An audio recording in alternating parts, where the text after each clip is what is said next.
Amigas, amigos, la 1:30 de la mañana en punto de este lunes 18 de agosto y con puntualidad cronométrica ha llegado nuestro invitado, el maestro Álvaro Agopián. Ustedes habrán escuchado en la presentación que él dice pianista, arreglador, músico. Si tendremos para hablar con él, ¿no? Porque dicho así parece rapidito, pero detrás de esto, y en una persona muy joven, hay mucho para buscar. ¿Y por qué surge este divague? Porque Álvaro nos acompañó hace unos días en la emisora, porque él estaba para realizar un espectáculo en homenaje a los 100 años de Aníbal Troilo con su sexteto, presentando Troilo 100%. Un espectáculo que fue a Sala Citarrosa llena, que gustó muchísimo. Yo no tuve la ocasión de verlo, pero nuestra compañera Shirley Coronel nos habló maravillas de este espectáculo, y bueno, y hoy vamos a hurgar sobre la personalidad de este joven músico uruguayo. Así que Álvaro, antes que nada, muchas gracias por estar. No, gracias por la invitación. Bueno, muy bien.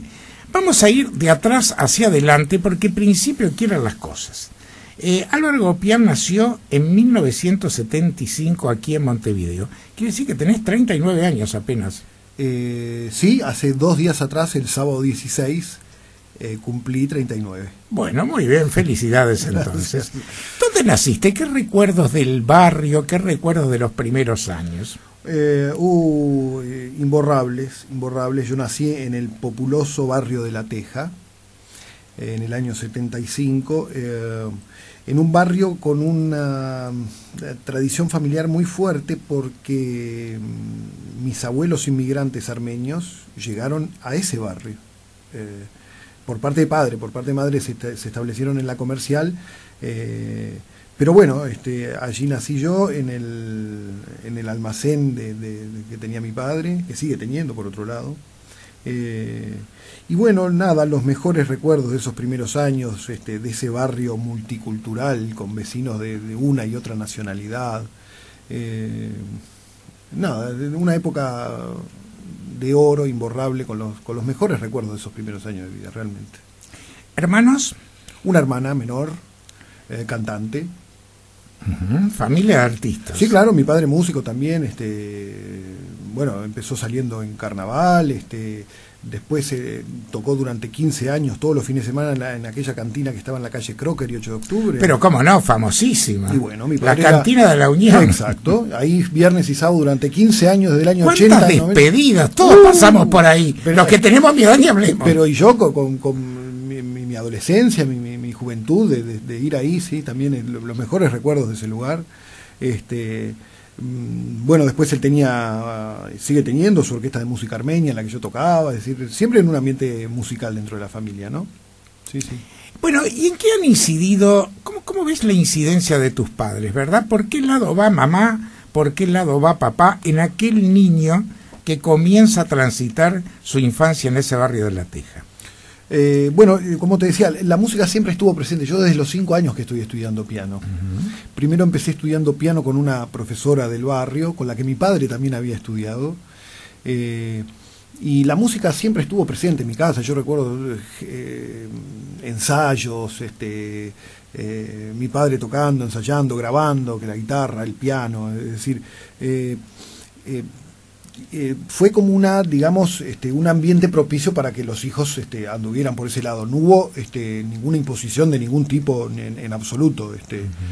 Pero bueno, como que las condiciones estaban dadas para que yo siguiera ese camino. ¿Y tu mamá? No, mi madre siempre haciendo las tareas de la casa, y bueno, y siempre acompañando a mi padre, que no es difícil ser la esposa de un músico, ¿no? Pero bueno, siempre ahí apoyando todas las decisiones que sus hijos tomaran en relación a su futuro. ¿Cómo fue tu infancia en la escuela? ¿Eras un niño prodigio? ¿Eras el niño que te ponían como ejemplo porque interpretabas al piano? En aquella época todavía se usaban mucho las fiestas en cada fecha patria. Sí, por supuesto. No, era un buen alumno, me gustaba estudiar, no era un come libros, pero siempre no tuve demasiados problemas ni en la escuela ni en el liceo. Me gustaba cantar, siempre, yo no sé si seguirá eso en los colegios, lo de la voz A y la voz B, o sea, siempre estaba en la voz A.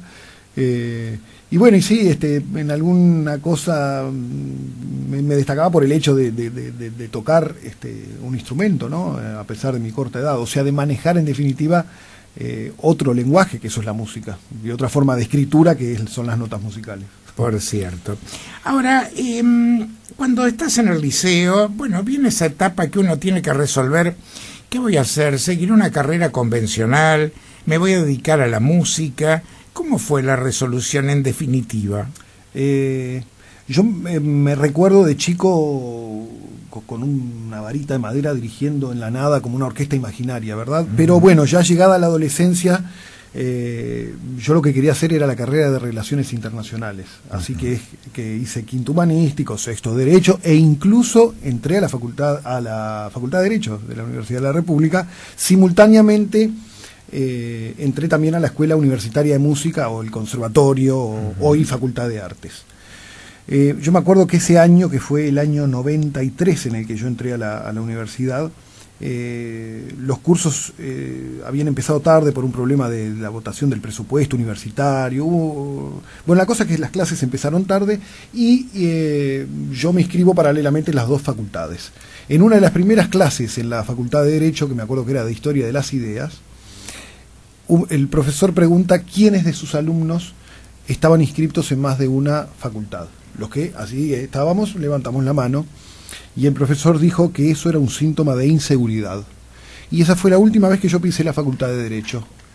O sea, ese profesor anónimo, porque no recuerdo ni quién era, a mí me ayudó a decidirme en definitiva, a quitarme la inseguridad, digamos. Ahí tuviste la cabal sensación de que era lo tuyo. Totalmente. Tal vez ya lo sabías, pero quizás bueno. sí, pero bueno, estaba en la duda, por eso estaba en más de una facultad, ¿verdad? Pero ese hombre, con esa pregunta, en ese momento, a mí me esclareció el panorama.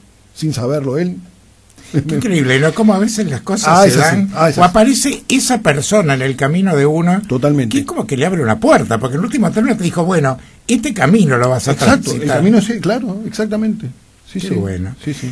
Bueno, tú me decías que comenzaste entonces en la Escuela Universitaria de Música y allí tuviste los estudios de piano, ¿verdad? No, mejor dicho, después de... Primero estuviste en el Conservatorio Falieri Balzo. Primero yo empecé con mi profesora de piano del barrio, digamos. Ahí está. Después de eso yo pasé, antes de entrar a la Escuela Universitaria de Música, a estudiar dirección orquestal, entré al Conservatorio Falieri Balzo a estudiar piano. Que ya era otra formación, ¿verdad? Pasar de una formación de profesora, sin desmerecer, pero quiero decir, entrar en un conservatorio de renombre, con el nombre de Balzo. Sí, Balzo es una figura de prestigio mundial. Exactamente. Y de ahí, terminado el liceo, fue que di la prueba de admisión para entrar en la Escuela Universitaria de Música a estudiar dirección orquestal. Ahí se hizo sueño aquello de la varita mágica. Exactamente.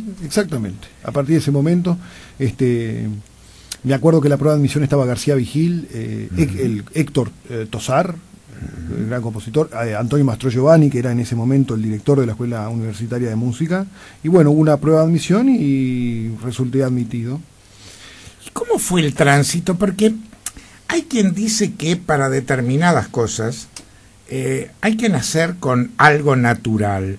Que hay cosas que se aprenden, sí, la técnica, sí, los estilos, sí, pero que en último término tiene que haber algo natural. ¿Tú crees en eso? Sí, totalmente. Y más para la cuestión artística. Yo creo que hay que traer un don, un talento, una predisposición natural para desarrollar ese tipo de actividades. Sí, sin duda. No solo con la música, como te decía, con cualquier expresión artística. En este caso en la música sí, obviamente, ¿no? Yo creo que hay que tener como un talento especial para desarrollar ese tipo de actividades. A ver, hay toda una parte formativa en la que uno aprende sobre todo cuestiones técnicas como en cualquier otra cosa. Pero lo otro, es decir, lo que no se aprende hay que traerlo, si no la cosa se dificulta. Pasa un poco con todas las carreras, ¿no? Es como cuando uno dice, esto te viene como anillo al dedo. Claro, sí. Pero las cuestiones artísticas son distintas, ¿no? Tiene mucho de subjetivismo. Pero claro, porque tiene más que ver con la cuestión, con el alma, por llamarla de alguna manera. Es decir, toca otras fibras que otras carreras quizás no tocan, son más concretas, quiero decir, ¿no? ¿Qué fue, por ejemplo, estar haciendo este curso de dirección orquestal nada menos que con Federico García Vigil, en pleno auge, por supuesto. Sí, ¿no? sí, claro, en esos años, sí, por supuesto. Fue una experiencia. Pero obviamente las clases con Federico de dirección, sin dudas, pero también todas las materias que rodeaban a la carrera. Quiero decir, solfeo, que fueron 5 años de solfeo, armonía, contrapunto, historia de la música, fuga. Es decir, todo lo que se enseña en estas carreras. ¿Te sentiste cómodo de entrada? Sí, sí, por supuesto. Sí, porque estaba haciendo lo que yo quería hacer. Y era un disfrute ir a las clases en la escuela universitaria. Sí, sí, sí, sin duda. Sí. ¿Y ese lapso de carrera cuánto tiempo te insume? Bueno, lo que pasa que cuando uno... A ver, yo entré recién salido del liceo, pero después también hay que ponerse a trabajar, porque uno no puede vivir de arriba o de los padres toda la vida. Entonces, claro, eso complicaba con temas de horarios y cosas, actividades musicales que uno iba desarrollando ya por su propia formación y todo, ¿no? Pero bueno, era cuestión de coordinar los horarios y de ajustarse a los horarios de estudio, sobre todo, ¿no? Incluso acá se sumaba otra cosa, ahora los planes han cambiado, pero en ese entonces era una de las carreras más largas en la universidad. Eran 7 años. Caramba. Sí, sí, claro. Eso no cambió. Es fácil estar 7 años sin trabajar, ¿no? No, por supuesto. Esos planes se acortaron, ahora creo que está en 4 años, seguramente debe estar. Pero claro, era una carrera extensa, ¿no? ¿Toda la carrera la hiciste trabajando? Sí, sí, sí. Empecé a trabajar mientras estaba estudiando. Yo antes era estudiante nada más en el liceo, ¿no? A lo que se sumaba en esos años una dificultad también, o varias dificultades, y era que había determinadas materias que no tenían docente que las dictara. Lo cual iba también aplazando en el tiempo la terminación de la carrera, ¿no? Pero nada, fue una época también que recuerdo con mucho cariño, sobre todo de disfrute de estar haciendo lo que uno quería hacer y de estudiar eso, ¿no? Esa materia. Todos soñamos con el día que una carrera culmina, porque eso tiene, bueno, un valor emocional muy grande para uno, sí. Más si hace lo que le gusta, pero también el entorno familiar lo vive de una manera muy especial. ¿Recordás ese día de graduación? En verdad, yo no terminé de graduarme de la... Porque, ¿qué pasa? Inclusive, supongo que debe seguir pasando lo mismo. Hoy es Facultad de Artes porque está unida a Bellas Artes, pero en esos años que era escuela, como Bellas Artes era también una escuela, tenían el nivel más bajo de graduación universitaria. Ajá. Que tenía también mucho que ver con el número de estudiantes, que era muy reducido comparado con otras facultades. Por eso no tenía el rango ese de facultad y era una escuela. En realidad quedaron muy pocas materias, pero yo siempre sostengo lo mismo, que en el campo de la música va más allá de tener un título. Por esto que hablábamos al principio también, ¿no? Ninguno de los grandes compositores se graduó de ningún conservatorio para que fuera compositor, por poner un ejemplo. O incluso grandes directores también. A ver, yo no dejo de reconocer que la academia da un marco formativo insustituible, ¿verdad? Pero bueno, la cosa es que a pesar de no haber terminado la carrera, yo he dirigido orquestas hasta en el exterior, bueno, aquí la Filarmónica, el Sodre. Sí. Ahora vamos a ir a todo eso, pero ¿cuál fue tu primer trabajo, digamos, ya? Dice, bueno, acá este espectáculo está montado y yo soy el director del espectáculo o soy el pianista del espectáculo, pero la figura de Álvaro Gopián aparece en primer plano. En lo que tiene que ver con las orquestas sinfónicas, eso ocurrió por primera vez con la Filarmónica de Montevideo en el año 2000.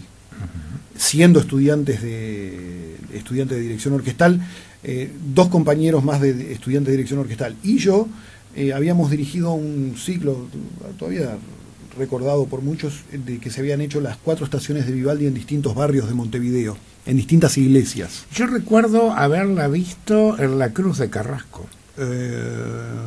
No sé si corresponde a ese ciclo. Debe ser. Se había dividido la orquesta en 3 orquestas más pequeñas, con 3 solistas haciendo el mismo programa en distintas... Sí, que fue un programa espectacular. Sí, claro. Y después anduvo tan bien ese ciclo que al tiempo se repitió y se tocaron, se llamaban las 8 estaciones porque se hacían las 4 estaciones de Vivaldi más las 4 estaciones de Piazzolla. Entonces se amalgamaban para mostrar las distintas visiones, una barroca y otra contemporánea, por llamar de alguna manera, de un mismo tema como eran las estaciones del año, ¿no? Primero la visión está muy bueno, porque claro, además muestra una ductilidad musical muy grande. Sin duda, y aparte lo pedagógico, ¿no? El hecho de dialogar con el público y explicarles una y otra obra, una y otra visión, fue una experiencia muy buena.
Señores, estamos en CX2 Radio Oriental de Montevideo, Uruguay.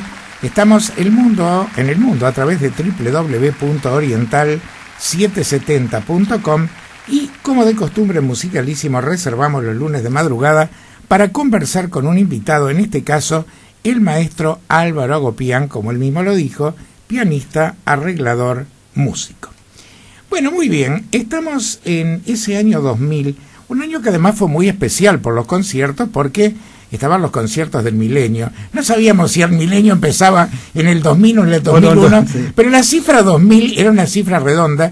Incluso yo recuerdo que se hizo un concierto en el Teatro Solís, donde la orquesta tocó en la platea, y el público, nosotros, estábamos en el escenario, y donde además uno pudo ver una imagen descarnada del Teatro Solís, que fue muy particular, claro, en plena Reforma, y que quedará en el recuerdo de lo que tuvimos allí, ¿no? Claro, sí.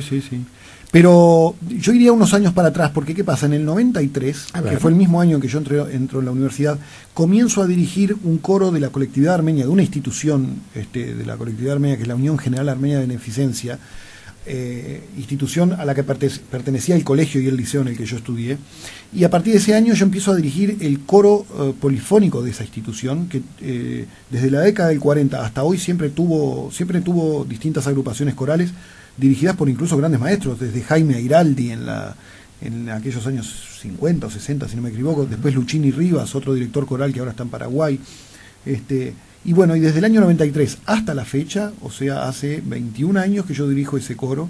O sea, esa fue, digamos, que la primera experiencia de trabajar con un grupo humano. Porque, ¿Cómo fue ese enfrentamiento? Porque claro, es distinto enfrentarte a un piano o enfrentarte a una orquesta para dirigirla. Un coro es otra cosa, ¿verdad? Claro, y sobre todo con gente que alguna de ellos habían sido integrantes del coro del Sodre, otra gente amateur, pero que venía cantando en el coro desde hacía décadas, y que apareciera un joven de 18 años, como yo tenía en ese momento, a dirigirlos, fue una experiencia increíble. Pero sobre todo, como te decía, el hecho de... porque el instrumento del pianista es el piano, el del clarinetista el clarinete, el del chelista el cello, pero el del director es un grupo humano. Es decir, sea una orquesta o un coro, lo que hay que tocar es ese grupo que está integrado por 40, 50, 100 personas. O sea que le agrega ese elemento humano que es con lo que hay que también saber trabajar. No es como apretar una tecla y... Claro. Y a través de tantos años de actividad en el coro de la UGAB... ¿Cómo lo ves? ¿Se han formado figuras? ¿Hay gente que ha trascendido por encima de lo que era el coro de la institución? Bueno, como te decía, incluso hasta el día de hoy lo integra gente que ha integrado el coro del Sodre, por ejemplo.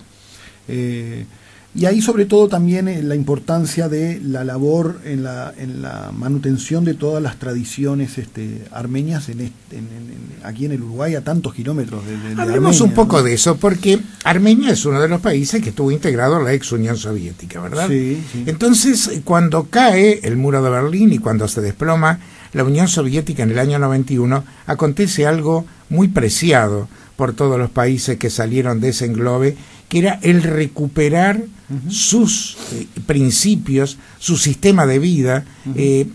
¿Cómo lo vieron eso ustedes? Tú eras un muchacho muy joven, tus padres habían emigrado. ¿Cómo vivieron? No, mis padres son nacidos acá. Nacidos acá. Sí, Bueno, sí. No, tus abuelos habían emigrado. Pero tampoco mis abuelos venían de lo que hoy es Armenia, porque ellos huían de un territorio que hoy es Turquía. Ay, sí. Que era una Armenia que en algún momento fue Armenia, pero no es quiero decir, brutalmente anexada. Bueno, claro, pero que no es el territorio actual de Armenia. Sí. Pero tuve la experiencia cuando yo terminé el liceo con mis compañeros de clase, viajamos, hoy se sigue haciendo lo mismo, en sexto año se realiza un viaje de egresados a Armenia. Entonces nosotros viajamos en el año 93, prácticamente un año y poco después de caída de la Unión Soviética, y claro, la situación en ese momento era muy difícil, sobre todo porque si yo en definitiva no viajé a la Unión Soviética, pero era como haber ido en cierta manera a la Unión Soviética ya despedazada. Y aparte llegamos a Armenia vía Moscú, es decir, y en Aeroflot, o sea, era prácticamente como ir a una despedazada Unión Soviética. Y fueron años muy difíciles porque no tenían suministro eléctrico, no tenían gas, no había agua o muy pocas horas por día. Y a pesar de todo eso, nos pareció un país maravilloso. Está bien, yo tengo sangre armenia, pero más allá de eso, realmente la belleza del país fuera, no por el hecho de ser armenia y por mi ascendencia armenia, pero que un país a uno lo maraville a pesar de todas esas dificultades, no es común. No es común y fue una experiencia maravillosa. Y sobre todo, eso fue en el 93, yo después viajé 5 veces más. La segunda vez al año siguiente y ya se notaban ciertas mejoras. Ahí está, ¿cómo fuiste viendo la evolución? Porque 5 veces te dan ocasión de mirar una perspectiva. Claro, ¿no? sobre todo ese cambio de sistema, porque venían de un régimen soviético y pasar a un sistema de libre mercado, en muchos aspectos ese cambio fue atroz en los primeros años. La transición política es difícil también. ¿Armenia tiene un régimen parlamentarista o presidencialista? No, tienen y primer ministro también. Primer ministro. Sí. Y hay presidente, ¿no? Es decir, la situación ha ido mejorando año a año. La capital de Armenia es una ciudad muy bella, muy europea.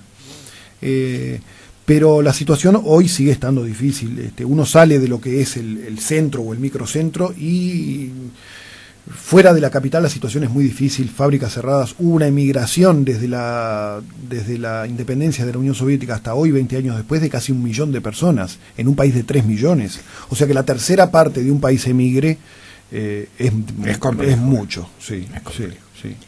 Bueno, y volviendo un poco a lo de la UGAB, hay una actividad de 21 años...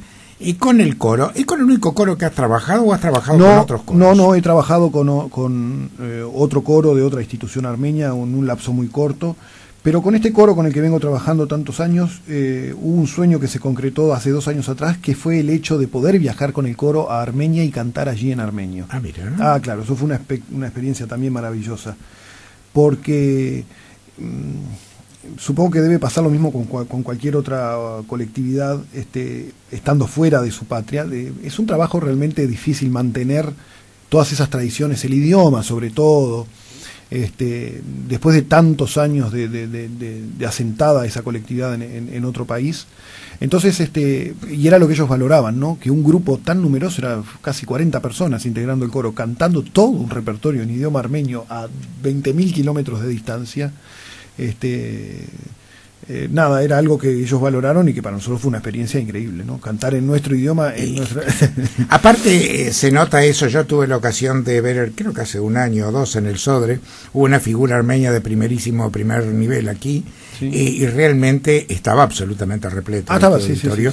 Y aunque uno no entiende el idioma, fue una expresión musical muy bella. Sí, sí, y aparte el pueblo armenio, que tiene una tradición musical desde sus primeros días. Justamente como dato anecdótico, el 11 de agosto pasado se celebra el Año Nuevo Armenio en el calendario pagano, que es el 11 de agosto marca el inicio del año, y los armenios van por el año 4507. Son de los dos pueblos, junto con el judío. De los más añejos. De los más añejos que hay sobre la faz de la tierra aún hoy.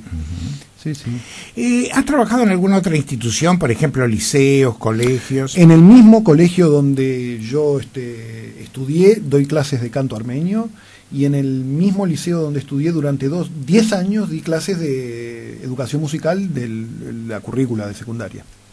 Lo sé porque justamente esta tarde estuvimos con Gerardo García, que es uno de los funcionarios de METUR, la empresa con la que viaja Musicalísimo, y me decía, mi hija en el liceo fue alumna de Álvaro Gopián.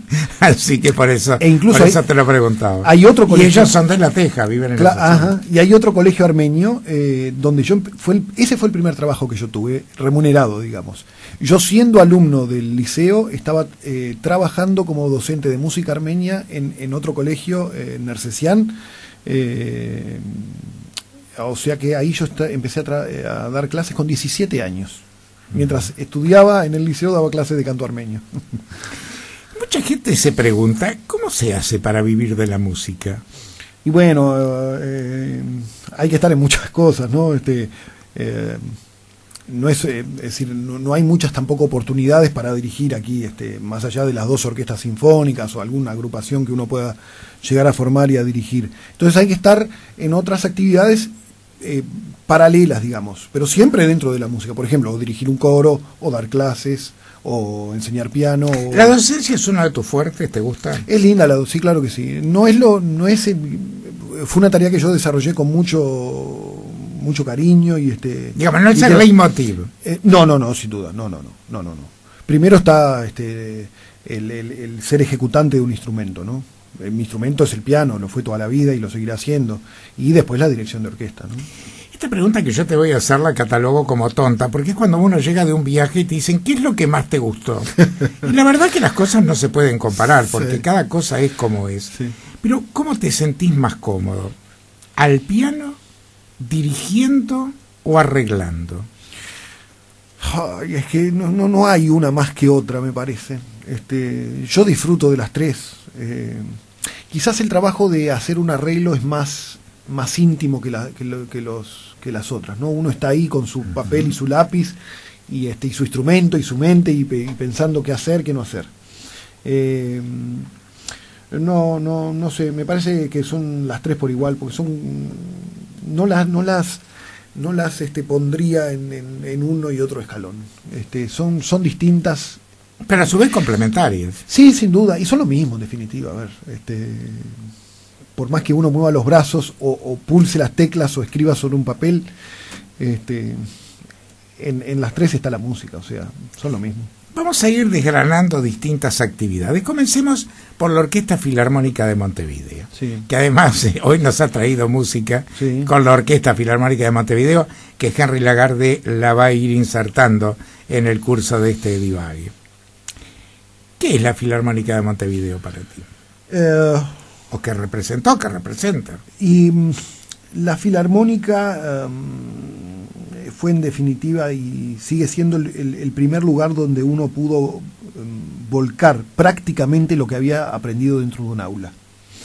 O sea, a partir de esa primera oportunidad en el año 2000 de dirigir, el hecho de pararse frente a la orquesta y trabajar, como te decía, con ese grupo humano es una experiencia que no se aprende en ningún salón.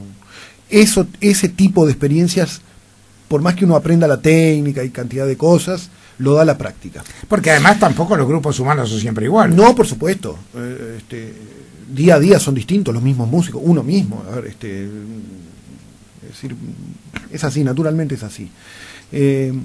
Entonces, bueno, también pararse en esa primera ocasión frente a gente que hacía 40, 50 años que estaba en esa orquesta, por la que pasaron grandes directores, y que se parara un muchacho de 20 años a dirigirla. ¿Era un atrevimiento o era una convicción? No, pero, a ver, en cantidad de cosas a uno lo ponen a prueba, más siendo tan joven y en esas primeras ocasiones. Pero yo tengo la satisfacción de haberme ganado el respeto de todos esos músicos hasta el día de hoy. Hasta el día de hoy. Entonces yo creo que ese es el premio más grande. Y después, bueno, obviamente el aplauso del público, ¿no? Pero sobre todo el respeto del grupo humano con el que uno tiene que trabajar, con el que tiene que hacer música, con el que tiene que entrar en la misma conexión y tratar de que entiendan la idea que uno tiene de lo que quiere que suene. Ahí está, ¿cómo es ese trabajo de elaboración? Porque uno ve el producto. Claro, claro. Y puede decir, bueno, fue brillantísimo, la dirección fue excelente, qué bien sonaron los violines, los bajos, lo que sea. Pero, ¿cómo es ese? ¿Cómo se logra uno conjuntar? ¿Cómo se tiene que parar frente a un grupo humano que pueden ser muy talentosos todos, pero que hay que ensamblarlo? Primero uno tiene que pararse ahí en el podio conociendo muy bien la partitura que va a dirigir. O sea, sabiendo de principio a fin lo que está ahí escrito, y después sabiendo la imagen sonora que uno tiene en su cerebro de eso que está escrito ahí en un papel.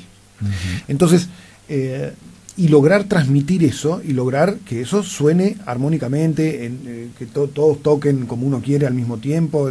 Son cantidad de detalles, sin entrar en los detalles musicales, ¿verdad? Sí. Pero sobre todo eso, conocer bien la partitura y tener un lenguaje, lograr un lenguaje común con esos músicos y hacer que esa idea que uno tiene, plasmarla en la realidad.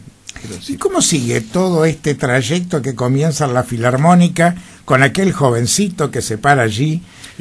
Porque además hay actuaciones incluso internacionales con la Filarmónica de Montevideo. Claro, bueno, esa fue la primera experiencia, lo de las 4 estaciones. Al tiempo, como te decía, se repitió ese ciclo un poco variado, donde se agregaban las estaciones de Piazzolla. Que también fue una experiencia muy linda porque en una de ellas yo dirigía desde el piano. Yo tocaba la parte de piano, el piano estaba delante de la orquesta, y tocaba y dirigía desde el piano. Que eso también sirvió para... ¿Cómo se hace eso? Fue una linda experiencia porque eso también ayuda en cierta manera a ganarse el respeto de sus pares, porque uno tiene que dirigir y tocar a la vez.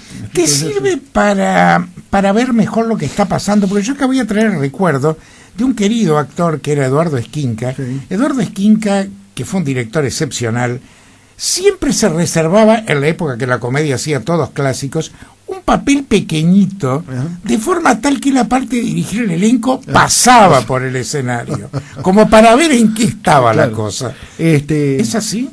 Hay algo de eso, sí, pero porque es distinto, uno está dirigiendo y a su vez... a ver, cuando uno dirige está tocando ese instrumento que es la orquesta, pero acá, aparte de tocar el instrumento que es la orquesta, yo estaba tocando un instrumento que forma parte de esa orquesta. O sea, era como desarrollar un rol doblemente, en cierta manera. Y bueno, nada, fue una experiencia muy linda también. Pero a lo que iba es a esto, después de eso surge la posibilidad de empezar a trabajar con la Filarmónica en otro proyecto distinto, que fue el de hacer los arreglos para las galas de tango. Esto me interesa mucho, porque aparte el tango que ha resurgido con toda la fuerza, sí, que hoy hay muchísima gente joven que escucha tango, sí, sí, que baila tango, que quiere aprender, y hay talentosas parejas. ¿Cómo se va creando esto y cómo es el destino de ese proyecto? Yo me acuerdo cuando surge las galas de tango, que fue en el año 93, y a mí ya me había asombrado la idea de que una orquesta sinfónica tocando tango, y me acuerdo que fui con mi padre al primer concierto de esa primera gala de tango, que fue el lanzamiento en el claustro, en el patio interior del Museo Blanes. Y yo no podía creer lo que estaba viendo. Yo me acuerdo de la fascinación de ese día. Pero lo increíble de todo es que, ¿quién me iba a decir en ese momento que yo 10 años después iba a estar dirigiendo esa misma orquesta parado ahí frente? Son esas cosas increíbles, ¿no? Inimaginables que plantea el destino. Y que iba a estar escribiendo las notas que esos músicos iban a tocar. No, sin duda lo de la gala de tango fue una experiencia increíble, porque yo creo que a partir de ese programa muy bien ideado por García Vigil, fue lo que acercó la orquesta al público, y lo que le dio esa popularidad tan grande que supo ganarse la Filarmónica en esos años. Fue a través de las galas de tango, sin duda. Ahí está. ¿Tú notás que la música, digamos, de este tipo de conjuntos como la Filarmónica o la Sinfónica del Sodre han dejado de ser elitistas justamente en base a que han entrado en otros terrenos? Sí, sin duda, sí. Que eso no pasaba antes, fue como una onda nueva que vino de que las orquestas, si bien había alguna tradición, por ejemplo, aquello de la Boston Pop, ¿no? La Orquesta de Londres también, que tenía esos programas populares, pero acá en el Uruguay eso raras veces había pasado, que una orquesta o un organismo sinfónico tuviera esos programas paralelos con repertorios populares, que después se fue ampliando. Lo primero fue lo de las galas de tango, pero después se sumó lo de las noches en Viena, que se hacían los valses. Noches en Viena era una cosa espectacular, porque para quienes hemos estado en la cuna, sí, en esos famosos conciertos del Palacio Schönbrunn y demás, era una representación espectacular. O la Filarmónica Cartoon, aquello que se hacía. También. Es decir, todos esos programas fueron acercando la orquesta más a un nivel popular, y fue un público que se ganó para después, para que ese mismo público en muchas ocasiones aprendiera a escuchar un repertorio sinfónico. Es llamativo la cantidad de gente que concurre hoy a los espectáculos sinfónicos, cuando, reitero, hasta hace una década, sí, uno pensaba que solo la gente que sabía, sí, y era una élite pequeña, estaba capacitada para ir. No, de hecho, las plateas tenían 300 personas. Claro, pero vamos a venirnos ahora más para adelante. Estamos yendo para atrás y para adelante. Esto se divague. Está bien. Pero siguiendo en ese tema, la experiencia más increíble fue la que yo realicé el año pasado y el anterior con la Banda Sinfónica de Montevideo, que dentro de su política tiene justamente la de trasladarse a los distintos barrios con programas sinfónicos para banda. Y ahí fue increíble, porque fuimos recorrimos todo Montevideo realmente, en clubes deportivos o complejos habitacionales, en los salones comunales, en fin, en plazas públicas, y era increíble porque cómo disfrutaba esa gente, yendo con su silla plegable horas antes del concierto, y los niños, bueno, en fin, ese acercamiento a la gente que me parece fundamental ese trabajo social de estos organismos sinfónicos. ¿Qué diferencia hay entre la Filarmónica y la Banda Sinfónica? Mucha gente ¿es lo mismo, es distinto? Bueno, lo que pasa es que una banda fundamentalmente está integrada por instrumentos de viento, exclusivamente. No en este caso, porque esta es una banda sinfónica, justamente porque tiene una línea de contrabajos y de chelos. Pero, bueno, y en una orquesta sinfónica están las cuerdas. Bueno aclararlo para que la gente lo entienda. Exactamente. ¿No? Y en una banda, por ejemplo, los que ocupan, digamos, el lugar de los violines son los clarinetes, por hacer marcar una diferencia entre otras, ¿no? Fundamentalmente eso. Contanos un poco cómo fue la experiencia con Galas de Tango, donde tú te desempeñaste como subdirector en una gira por Egipto. agosto. Claro, eso fue... Fue llegar a esas tierras que para muchos suenan tan extrañas y tan lejanas. Eso fue también una experiencia muy enriquecedora, porque ahí yo viajé en esa doble calidad de pianista de la Filarmónica haciendo los tangos y de subdirector de la orquesta, ¿no? Participamos en un mega festival de distintas músicas del mundo. Esa fue la primera actuación en el Cairo. ¿En qué año fue esto? Eso fue en el 2002, si no me equivoco. Después hubo una actuación en la Biblioteca de Alejandría y la tercera fue en un anfiteatro tipo grecorromano. Sí, naturales. Natural, también en Alejandría. Y fue increíble porque estar en un país árabe tocando tangos y la gente aplaudiendo a rabiar nuestros espectáculos era como muy raro, ¿no? Pero no, fue una experiencia muy linda, muy linda. ¿Qué representó humanamente estar en unos lugares que históricamente uno aprende desde el liceo, verdad? Bueno, claro, y después el hecho de poder conocer esos lugares históricos, ¿no? No solamente la parte de las pirámides y todo eso, sino la ciudad del Cairo, que es una gran ciudad, ¿no? O Alejandría, una tumultuosa ciudad. Sí, estar en la biblioteca de Alejandría es como esos lugares emblemáticos de la humanidad toda, ¿no? No, fue una experiencia muy linda, sin duda. Aparte de Egipto, ¿en qué otros países estuvieron con este espectáculo? No, con la Filarmónica solamente en Egipto. Después la Filarmónica viajó, creo que fue a Chile al año siguiente, pero no viajé yo en esa oportunidad. Bueno, háblanos ahora un poquito de la vez que estuviste, las veces que has estado con la Filarmónica del Teatro Colón. ¿Qué fue para ti ir al Colón? No, eso fue aquí. Había venido había venido la Filarmónica. Y la actuación fue en el Teatro Solís. Había dirigido García Vigil primero, creo que era Tchaikovsky, no me acuerdo qué sinfonía fue, y después hubo como una parte de tangos donde yo toqué fue una experiencia también increíble, ¿no? Tocar con esos músicos, sí, sin duda. ¿Te gustaría ir al Colón? Sí, por supuesto. Yo estuve dirigiendo este coro armenio en uno de los salones, no en la sala principal, pero sí en el Salón Dorado del Colón, que también fue. Bueno. Sí, claro, eso hace ya unos cuantos años atrás.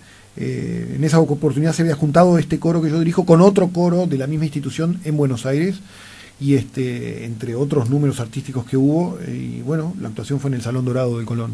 Sí.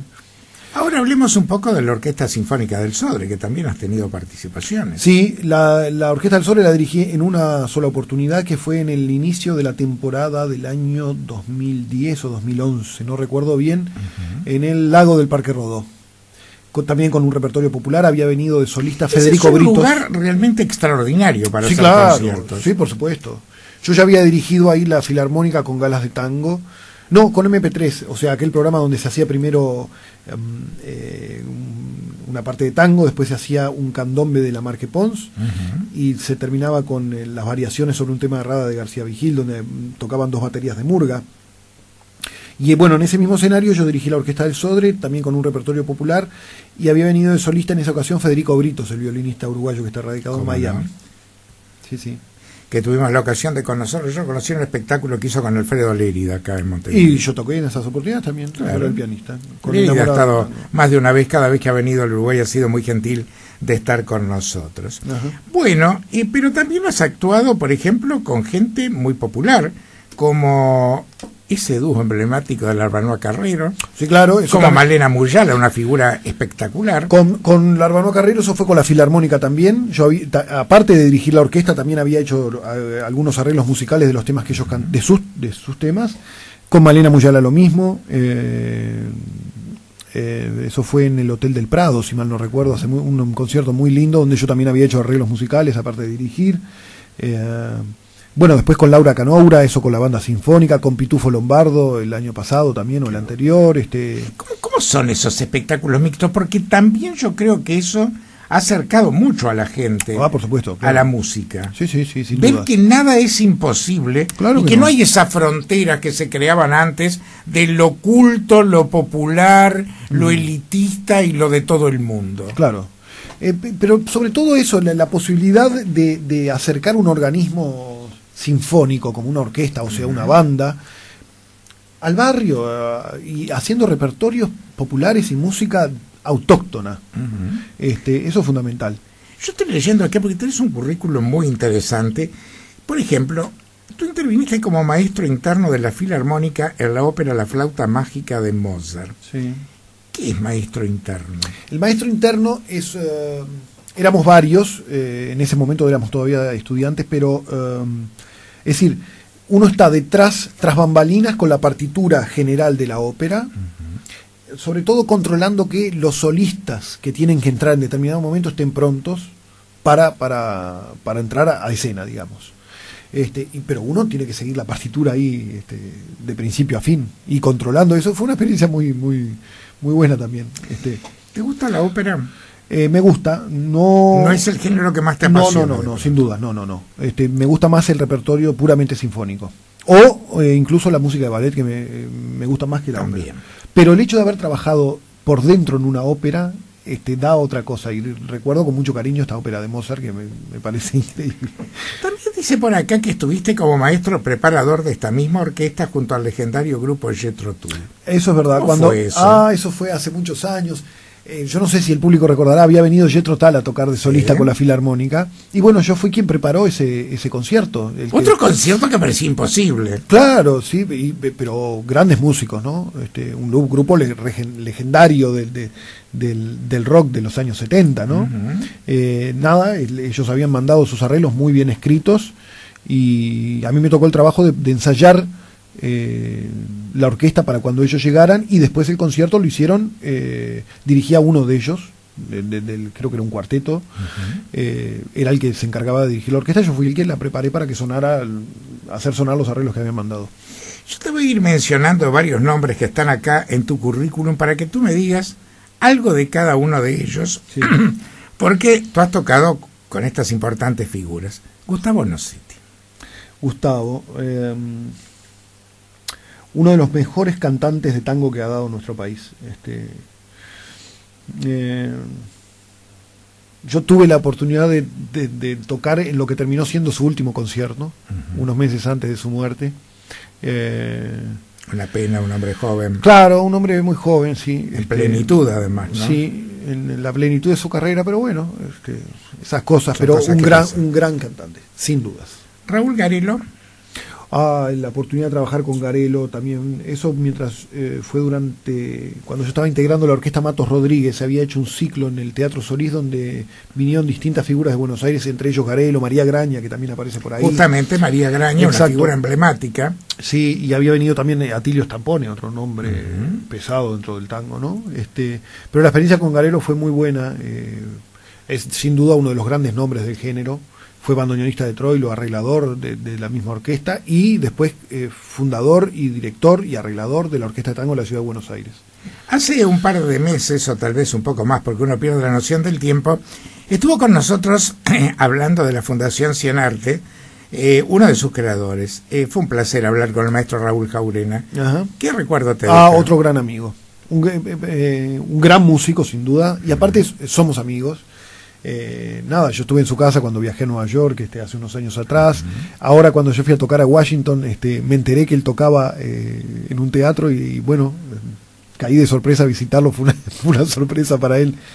Creo que en estos días va a estar por Madrid. Está aquí ahora. Sí, porque creo que hay un concierto de Cienarte. Exactamente, ahora, es la primera presentación de la generación de este año de la orquesta de esta orilla. Exactamente. Un gran amigo, Raúl. Sí. Sigamos. Rubén Juárez, por ejemplo. Rubén Juárez, tuvimos la oportunidad con Néstor Vaz y Cono Castro en el contrabajo, Néstor Vaz en el bandoneón, de acompañarlo en Tacuarembó, me acuerdo. Una cosa así que surgió en el momento, pero la experiencia de haber tocado con él fue realmente increíble. Un personaje bárbaro, un tremendo bandoneonista y tremendo cantante. Bueno, por acá figuran varios países, no solo Egipto, figura Austria, Brasil, Argentina, Perú. ¿Qué fuiste haciendo en cada uno de ellos? En todos tocando tango. ¿En todos tocando tango? Sí. ¿Y cómo fue la repercusión? Porque, por ejemplo, Brasil y Argentina, bueno, el tango lo pueden interpretar mejor. Sí. Perú ya es otra cultura. ¿Y Austria? En Austria todavía, porque conocen mucho, sobre todo de Piazzolla, ¿no? Y del tango nuevo, digamos. Yo viajé muchas veces a Austria por la sencilla razón que mi hermana vivió muchos años allá, y mi cuñado, mi ex cuñado, hacía ya 20 años que él estaba viviendo. Entonces viajé cerca de 5 veces a Austria. Es un país porque tengo un afecto especial. Yo también, ¿sabes por qué? Porque me lo inculcaron de chico. Yo hice toda la escuela Austria. Ajá. Entonces, todas las fiestas era lo uruguayo más lo austríaco. Ajá, claro. Y haber estado 3 o 4 veces y volver ahora que vamos a hacerlo con el grupo de viajeros siempre es una emoción. Para veces es un país muy hermoso. Es muy lindo. Un emporio cultural fenomenal. No, y con una tradición musical, pero es la cuna musical de Europa y junto con Alemania, ¿no? Pero no, bueno, Finlandia, Suecia. En Suecia fue una experiencia muy, muy interesante. Eso fue hace 2 años atrás. Yo viajé desde aquí con el trío mío de tango, es decir, bandoneón, contrabajo y yo en el piano. Y un uruguayo que vive hace muchos años en Suecia había hecho la movida aquí en Montevideo para hacer, digamos, como una gala de tango, pero con una orquesta de Suecia.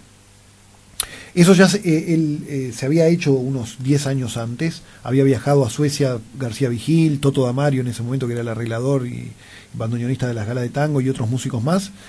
Y García Vigil había dirigido esta misma orquesta que yo dirigí hace 2 años atrás. Era una ciudad a 400 kilómetros de Estocolmo. Växjö se llama la ciudad. Entonces se armó, digamos, como una gala de tango con la base del trío mío, a la que se sumó una orquesta de cuerdas que sonaba como los dioses, grandes instrumentistas de distintas partes de Europa. Por ejemplo, el concertino, la solista era polaca, tocaba muy bien el violín, y después había rumanos, italianos, belgas, y fue una experiencia muy linda el hecho de hacer sonar esos tangos en la otra punta del mundo, ¿no? Y después nos quedamos un mes en Estocolmo. Y se hicieron 3 presentaciones más con esta orquesta y actuaciones después con el trío por separado. Y el hecho de estar un mes en otra ciudad maravillosa, preciosa ciudad, esas 14 y me la conozco bastante unidas. Porque estar un mes en una ciudad se conoce realmente. Se conoce, sí. Por supuesto que los viajes profesionalmente son un halago, sí. Y recibir el aplauso del mundo no es poca cosa, pero íntimamente a la persona Álvaro Gopián, ¿qué le dejan los viajes?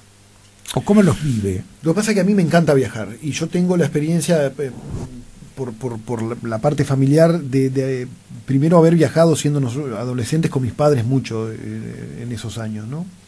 Me encanta viajar, yo creo que es la plata mejor gastada, yo me pasaría viajando, pero siempre volviendo aquí. Eso también, que me gusta tanto. ¿Por qué siempre volviendo aquí? Ay, pues bueno, porque este es el lugar de uno, qué sé yo. Yo extraño muchísimo estando afuera cuando estoy. Sí, claro, sí, yo necesito volver.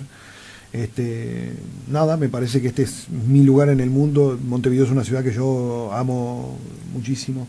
Pero eso no quita que a mí me guste viajar, ¿no? Uh-huh. Y por suerte he conocido muchos países, la mayoría gracias a la música y otros por placer, pero he andado por varios lados, sí. Una cosa que la gente puede decir, pero ¿cómo? El día que Álvaro estuvo, hablaron del sexteto, ahora él habla de un trío. ¿Cómo son las agrupaciones con las que tú te manejas? ¿Dependen de cada ocasión? ¿Estás más estable con el trío? ¿El sexteto fue una cosa de pronto para este espectáculo en especial que se hizo en la Citarrosa sobre Troilo? ¿O, digamos, frecuentar las dos integraciones? La cosa es así, el trío surge, yo lo creo, en el año 2001. O sea, tiene prácticamente 15 años el trío. Con el que hicimos en todos estos años, pero infinidad de actuaciones. Es imposible enumerarlas porque actuaciones en teatro, grabaciones, fiestas particulares, bueno, en fin. Lo del sexteto fue como un gusto personal de probar con una agrupación más grande. Pero ¿cuál es la base del sexteto? Es el trío. El trío. O sea, el sexteto vendría a ser un trío ampliado. En vez de haber un bandoneón, hay 2 bandoneones, el piano y el bajo siguen, y se suman 2 violines. Claro. Sobre todo surgió por el hecho de la experiencia de hacer tango con una agrupación más grande. No tanto, nada, fue por un deseo artístico más que nada, porque obviamente es más difícil trabajar con 6 personas, claro, o de poder vender un grupo con 6 personas que con 3. Sí. O sea, no fue esa la preocupación. Pero bueno, ya van 5 años de existencia del sexteto y ya hemos hecho bastantes cosas. ¿Cómo fue esta última experiencia de Troilo, que el día que tú viniste, bueno, con un espacio más reducido, sobrevolamos un poco? ¿Cómo viste el espectáculo? Fue muy lindo. Yo hacía tiempo que no quedaba tan contento con... ¿Colmó tu expectativa? Sí. Sobre todo por la entrega de los músicos, por lo bien que sonó, por la respuesta del público, por ver la sala llena, por el hecho que se hubieran agotado las localidades, y que esa convocatoria la haya logrado un grupo, un sexteto musical, y de un género como el tango, que no es un género masivo como otros géneros musicales, para mí fue una satisfacción. Y homenajeando a una figura así emblemática del tango como Troilo, y en este año en que se aparte celebra, habían excelentes invitados, tanto argentinos sin como dudas, ¿no? Todos, Esteban Riera, que fue el cantante que vino de Buenos Aires, la estrella invitada, digamos, que fue Fernando Cabrera, Néstor Vaz con su bandoneón. No, realmente fue muy lindo, y te voy a dar una primicia. A ver. Y a toda la audiencia. 22 de noviembre, sábado 22 de noviembre, se repite el Troilo 100%, pero esta vez en la Sala Bá Ferreira de la Biblioteca Nacional. Qué lindo, una sala que hace mucho tiempo que no tiene actividad, y es una pena, porque en una época se había hecho mucha actividad cultural. Pero yo me cansé de actuar en la Bá Ferreira hace, no sé cuántos, 15 años atrás, más o menos, o antes. Creo que estuvo un tiempo cerrada, pero ahora hay como una movida de reactivarla con proyectos musicales. Es una preciosa sala. Bueno, por suerte, preciosa sala. Volvemos del viaje el 16 de noviembre del Caribe, así que vamos a estar. Ah, bien. Y yo vuelvo de ahora de este tour europeo el 7 de noviembre por ahí, así que tengo que llegar para preparar este espectáculo. Fantástico. Bueno, increíblemente ya son las 2 de la mañana con 22 minutos. Qué rápido se va el tiempo. Hablemos de los proyectos futuros. ¿Cómo va a ser este viaje que comienza en poquitos días? Bueno, proyectos. Ahora yo aparte integro el quinteto de Néstor Vaz. Sí.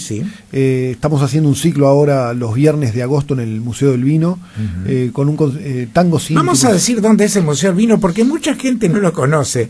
Es un lugar muy emblemático que está en la calle Maldonado y Gutiérrez Ruiz. Exactamente, ¿no? Maldonado y Gutiérrez Ruiz. Y aparte es muy lindo porque abajo está todo con ladrillo visto. Sí, claro, uno puede tomar y picar algo. Es un lugar muy íntimo. Digamos. Bueno, allí con el quinteto de Néstor Vaz, los viernes de agosto, haciendo un concierto con obras propias de Néstor, que escribe muy bien, composiciones propias. ¿A qué hora es? Eso es a las 21:30. O sea que todavía nos queda el viernes 22 y el viernes 29. Exactamente, esos 2 viernes. Eso termina y yo el 24 de septiembre estoy viajando con Nelson Pino, que me convocó para hacer una gira que arranca primero... Hoy por hoy, entre paréntesis, el cantante máximo uruguayo, ¿no? Sí, sin duda Nelson anda muy bien. Y bueno, me convocó para esta gira que arranca en París, con 4 actuaciones en París, y después de ahí nos vamos, se hace toda una gira por Alemania. Me decías que no conocías Alemania. No conozco Alemania, no va a ser la primera vez. Berlín, Hamburgo, Colonia, Bonn, es decir, varias ciudades de Alemania. Berlín te va a sorprender. Sin duda, seguramente. Es una ciudad que a mí me sorprendió profundamente y estoy muy contento de que sea nuestro primer punto ahora el 27 de agosto, porque realmente es una ciudad que vale la pena visitarla y entenderla, además, lo que fue la historia de Berlín. Claro. Y Colonia es el sur. También vamos a ir a Colonia. Realmente es una ciudad maravillosa. Bueno, y de ahí nos vamos, de Alemania nos vamos, hay una actuación en Beirut, en el Líbano. Mira. País que yo ya conozco, muy lindo país. Y de Beirut nos vamos a Chipre, hay una actuación en Nicosia, que es un país que no conozco, así que eso va a ser también una experiencia nueva. Y de ahí termina la gira con Nelson Pino y yo me engancho en una gira con Giovanna, que es una cantante de tango, también muy buena de aquí, que va a hacer una gira por toda Italia. O sea, termino con Nelson Pino y sigo con Giovanna, que son 3 actuaciones en 3 universidades distintas de Italia. La primera es en Roma, otra en Milán y la tercera ciudad ahora no la recuerdo, pero bueno, así que voy a andar. Una actividad realmente intensa. Y de ahí llego a Montevideo y a fin de mes, estamos hablando de noviembre, la repetición del Troilo 100%. Y ya se fue el año. Bueno, yo soy médico, cardiólogo, y tuve gente a la que quise mucho y dije, estos fueron mis grandes profesores, ¿cómo no iba a aprender con ellos? ¿Quiénes fueron tus referentes? Porque siempre uno tiene alguien que dice, esta persona, ¿cuánto aprendí de ella? Bueno, yo tuve, García Vigil sin dudas, ¿no? Y después profesores de distintas materias en la Escuela Universitaria de Música, de los que yo aprendí muchísimo.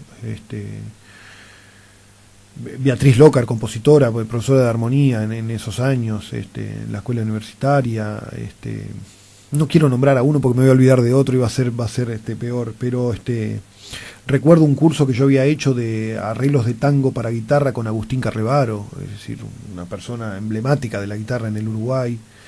Y bueno, después yendo al tango, estas personas, con algunas de ellas pude trabajar, con Garelo, el hecho de relacionarme y de charlar y de trabajar con Stampone, otras con las que no tuve un trato más que saludarlos personalmente y que fueron referentes ineludibles, como Horacio Salgán.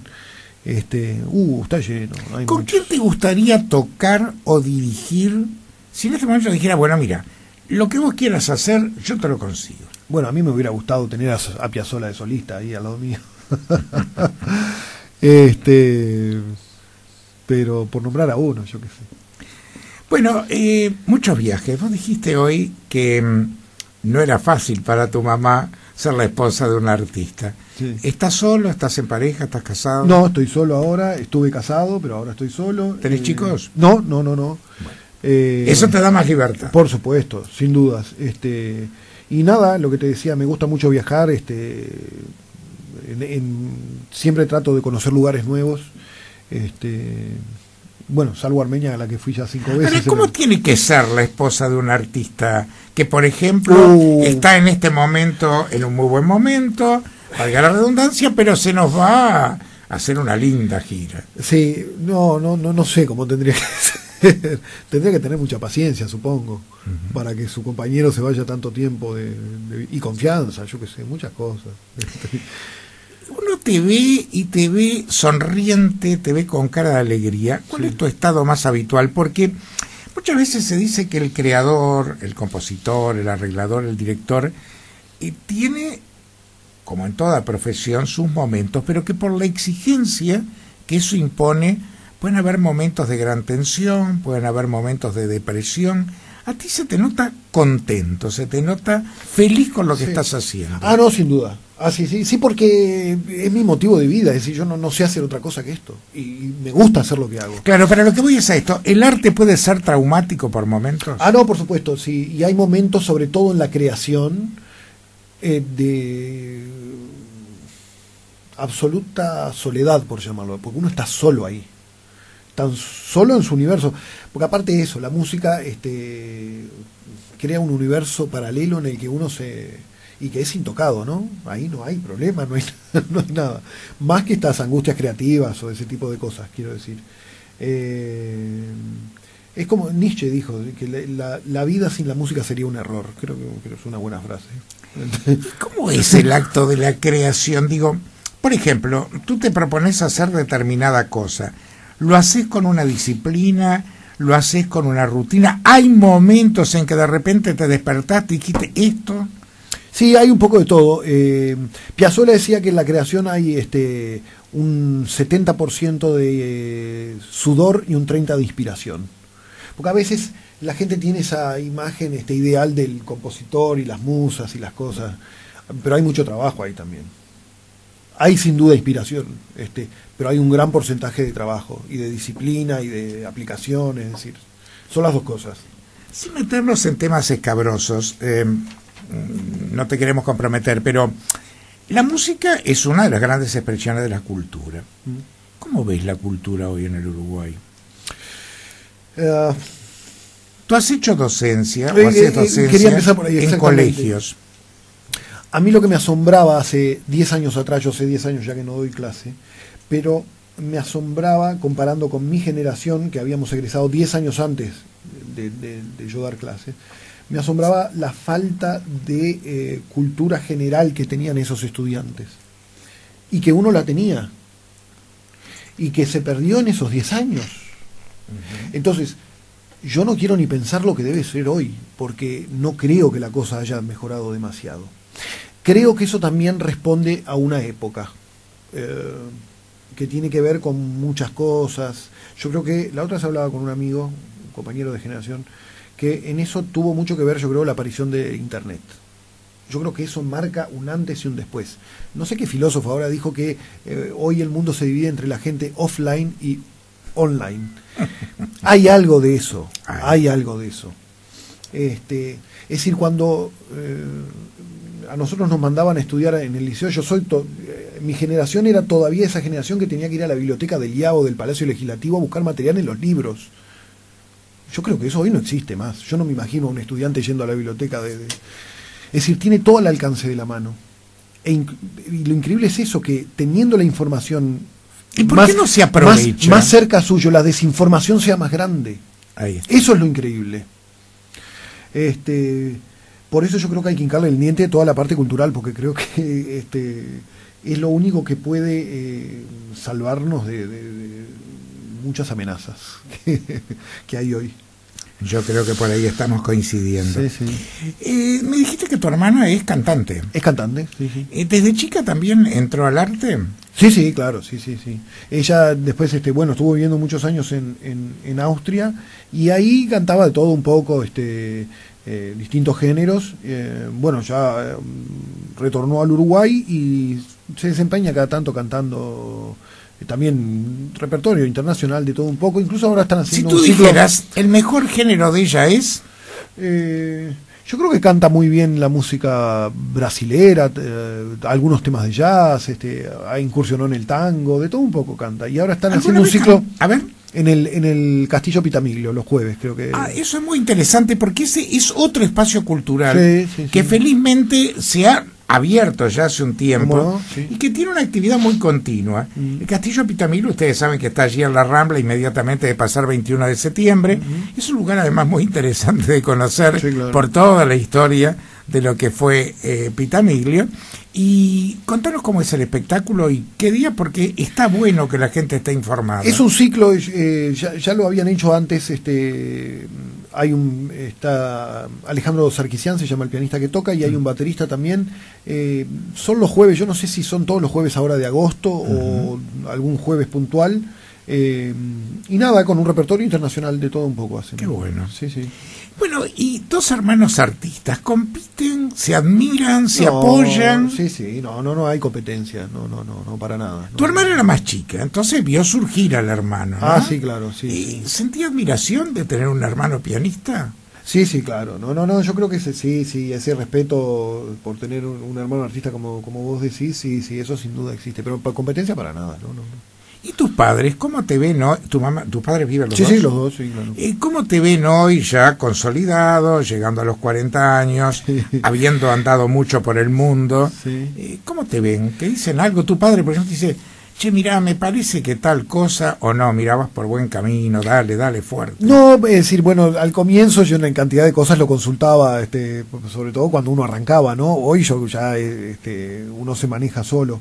Pero bueno, el hecho de que sea músico, a veces sí, esto me parece que, no sé qué, así, alguna observación o algo, ¿no? ¿Y cómo lo tomás? No, con toda naturalidad, y lo acepto como una observación o una crítica constructiva, en fin. Para vos, ¿el vínculo de familia sigue siendo una cosa importante? Sí, por supuesto, fundamental. Sí. Que bueno, volviendo al tema anterior, creo que eso también es lo que se ha visto afectado, ¿no? Claro. Yo te hablaba de la falta de cultura general de la gente joven, ¿no? Y después la falta de comunicación también. Yo vi trabajos escritos que me mostraron colegas, amigos míos que son profesores. Yo no podía, me llamó la atención, ya dejando de lado las faltas ortográficas, la falta de ideas de cómo de elaborar una oración, un párrafo coherente. Porque, y yo le decía que lo que demuestra, la causa para mí de los errores ortográficos es, sin duda, es la falta de lectura. Porque si uno lee, no tiene faltas ortográficas. Sí. Es así. Yo tenía faltas ortográficas. ¿Sabes cómo la saqué? Sí. En aquella vieja época, donde los preparatorios, lo que hoy sería quinto y sexto año, tenían primero una disertación y luego las preguntas. Yo hacía mis bolillas de puño y letra entre el libro y los apuntes. Y ahí, leyendo y disertando, aprendí a sacarme la falta ortográfica. Bueno, yo nunca tuve faltas ortográficas. Y entre otras cosas porque siempre me gustó leer. Yo Hoy siempre... el tema de las abreviaturas en los mensajes, por ejemplo, es cruel. Sí, sí. Pero nada, siempre me gustó leer, siempre estoy leyendo. Dejo un libro y arranco con otro. Entonces, eso es fundamental, el hábito de la lectura, porque es un hábito también. Tú sabes que a veces nos llegan mensajes al 098-120-770, que es el mensajero de la emisora, que les tenemos que pedir, por favor, aclárenos lo que quieren decir. Porque, digo, yo si mando un mensaje de texto, lo mando con puntos, comas, claro. Por supuesto. Sí. Entonces hay cosas que no las entiendo. El qué con la Q, el por con la X, yo qué sé, yo no puedo escribir así, no sé, me resisto. Y el idioma es una cosa importante. Pero, hablando del idioma, ¿cómo viste la cultura en Armenia? Armenia tuvo siempre una tradición, es un pueblo que con tradiciones artísticas muy fuertes, musicales, poéticas, filosóficas. Armenia, con la entrada, sin entrar en cuestiones políticas, tratando de ser lo más objetivo posible, yo creo que con su entrada en la Unión Soviética tuvo un renacer cultural que no lo tenía porque no tenía un marco estatal en el que desenvolverse. Tal vez porque fue parte de una gran potencia. También, sin duda, y porque tuvo un relativo bienestar económico que le permitió desarrollarse en otras áreas, entre ellas la cultura. Y de hecho, durante todos esos años, y esa escuela hoy yo te diría que sigue siendo, salvo algunos cambios, más o menos la misma, era de un gran nivel. En la parte musical, la formación musical en esos años, ya no solo en Armenia, en la Unión Soviética, ir a estudiar a un conservatorio como el de San Petersburgo o el de Moscú, tenía su hay que reconocer algo porque es una política de Estado. Todo el mundo sabe que yo no soy un tipo de izquierda, pero sin embargo he visitado con mucho gusto Cuba, he estado en Rusia. Ya no era la Unión Soviética, pero es el país más importante que tenía la Unión Soviética. Y si algo siempre los regímenes de este tipo se ocuparon mucho, fue de conservar la cultura y el deporte. Exactamente. Que es una forma de cultura. También, pero que es fundamental, era lo que hablábamos hoy. Te decía de hincarle el diente a la cultura. Es lo que salva a una sociedad de cantidad de ataques externos que sufre. Tú ves en el Hermitage en San Petersburgo que van escolares de 6, 7 años con sus maestras y sus cuadernitos para empaparse en el arte. Claro. O vas a un concierto, por ejemplo, a la Sala Mariinsky en San Petersburgo y ves niños. Sí, sí. Armenia, por ejemplo, tiene una gran tradición de una escuela ajedrecística muy importante. Se juega mucho al ajedrez en Armenia. Bueno, hubo campeones mundiales de ajedrez de origen armenio, ¿no? Y nada, es un país con una gran tradición artística que la sigue desarrollando hoy, quizás con algunas dificultades económicas, pero con un buen nivel en general. Eso es algo que cuando uno habla de la colectividad armenia, la colectividad judía, yo creo que hay una cosa que es muy importante, que nosotros de pronto no tenemos ese sentido, tal vez por la mezcla que somos de costumbres, la medicina es francesa, la cocina es española e italiana, miramos siempre a Europa, y es el reconocer la identidad. A nosotros nos falta identidad, ¿verdad? ¿Nosotros quiénes? A los uruguayos. Sí, puede ser. No tenemos esa cosa tan nacionalista como tienen los argentinos. Ahí está. Nosotros no somos así. Yo creo que la tenemos esa identidad, pero por lo menos está escondida. Somos más recatados, por llamarlo de alguna manera, más pacatos. En general el uruguayo es así. No creo que no tengamos. Yo creo que hay una identidad uruguaya sin duda. Pero no somos de andar con la bandera por todos lados. No nos rasgamos las vestiduras. Exacto. Pero nada, es nuestra idiosincrasia, somos así. Bueno, en el final siempre hay 3 preguntas que las hace Abel y que hoy te las voy a hacer yo, ya que no ha podido estar. Sí. Pero antes te voy a hacer una que es una vieja puja que tenemos entre los dos. ¿El destino existe?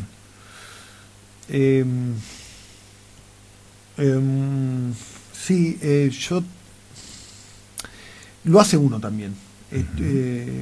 Yo estudié también, mira, entre otras cosas, estudié teología, que es una cosa que a mí me encanta, porque me acuerdo de eso ahora, ¿no? Es decir, uno tiene el libre albedrío, uno siempre está optando. No creo que haya un camino marcado, creo que el camino lo va a... Es decir, lo que decía Machado, ¿no?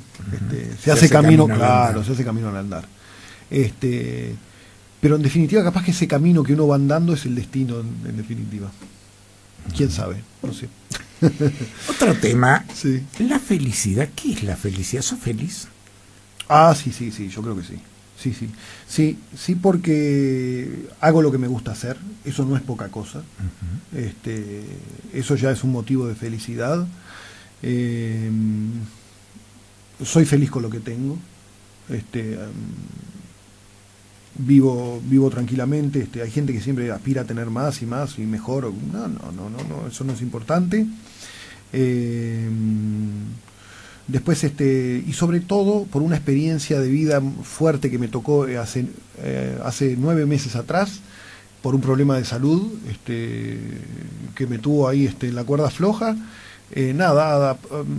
Aprender a disfrutar y a ser feliz con poca cosa, eso es importante.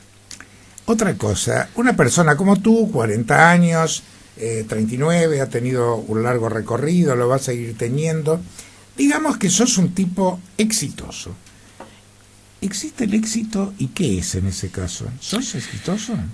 Decía Alberto Mastra en Vieja Viola, él decía, es que la gola se va y la fama es puro cuento. Puede ser que exista, sí, de hecho existe el éxito. El asunto es no embarullarse con ese éxito. Porque en tal caso, si bien llegar es difícil, lo más difícil después es mantenerse. Entonces, y la fama es puro cuento, es así. En realidad, escalar cuesta mucho. Exacto. Caerse no cuesta nada. Nada. Y matarse de un porrazo tampoco.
Bueno, hay 3 preguntas que a ver siempre reserva para el final. Tú sabés que esta radio ya hace 10 años pertenece a la Iglesia Católica. Y una de las preguntas que siempre hacemos es si sos creyente, y en tal caso si sos católico o qué religión abrazás. Yo soy creyente. Yo pertenezco a un pueblo que fue el primero en adoptar el cristianismo como religión de Estado y que sufrió persecuciones, sufrió masacres, un genocidio todavía no reconocido por sus perpetradores, justamente, no solamente, pero por una gran cuota religiosa, por tratar de seguir siendo cristianos. Armenia tiene una tradición religiosa muy fuerte. Sí, soy creyente, sí, sin duda.